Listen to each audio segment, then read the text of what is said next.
আসসালামু আলাইকুম। সময়ের কাছে এমন সময় নেই যে আপনাকে দুবার সময় দিতে পারে। জীবনে আমরা অনেক কিছু হারিয়ে আবার ফিরে পেতে পারি। টাকা হারালে উপার্জন করা যায়, সম্পর্ক ভেঙে গেলে নতুন সম্পর্ক গড়ে তোলা যায়, এমনকি স্বাস্থ্য অনেক সময় পুনরুদ্ধার করা সম্ভব। কিন্তু একটি জিনিস কখনোই ফিরে আসে না, তা হলো সময়।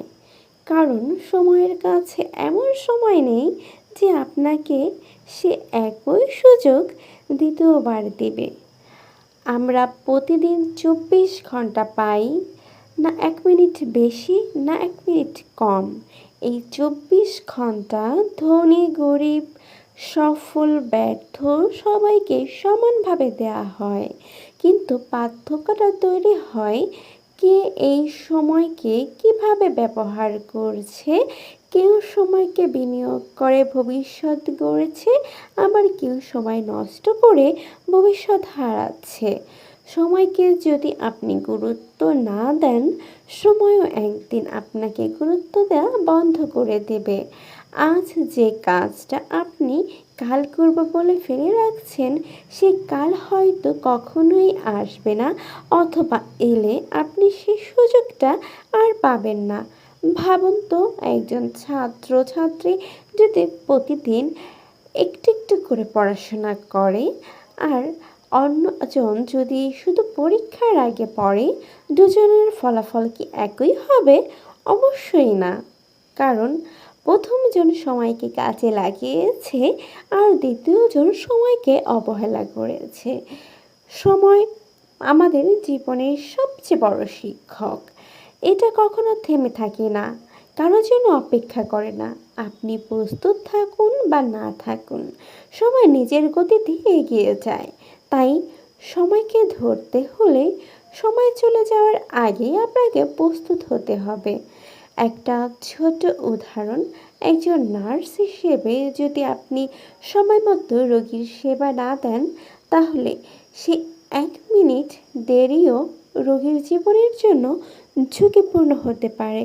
অর্থাৎ সময়ের মূল্য ব্যক্তিগত জীবনে নয়, পেশাগত জীবনেও অত্যন্ত গুরুত্বপূর্ণ।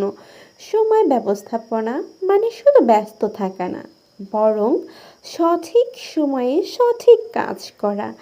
আপনি যদি আপনার কাজগুলোকে প্রাধান্য অনুযায়ী সাজাতে পারেন, তাহলেই আপনি সময়কে নিয়ন্ত্রণ করতে পারবেন। মনে রাখবেন, সময়কে মূল্যায়ন করা মানে নিজের জীবনকে মূল্যায়ন করা। আপনি আজ যেভাবে সময় ব্যবহার করছেন, আগামীকাল আপনার জীবন ঠিক সেভাবেই গড়ে উঠবে।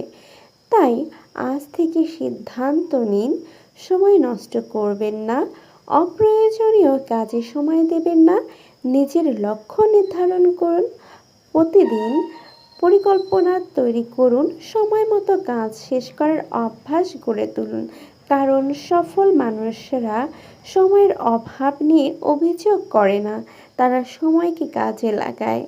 শেষ কথা, সময় কখনো আপনার জন্য থামবে না, কিন্তু আপনি চাইলে সময়ের সাথে তাল মিলিয়ে এগিয়ে যেতে পারবেন। তাই সময়কে অবহেলা নয়, সময়কে সম্মান করতে শিখুন। কারণ সময়ের কাছে এমন সময় নেই যে আপনাকে দুবার সময় দিবে। আপনার আজকের সময়কে আপনার আগামীর ভবিষ্যৎ। তাই সময়কে মূল্য দিন, আর নিজের জীবনকে করুন সফল ও অর্থবহ। ধন্যবাদ।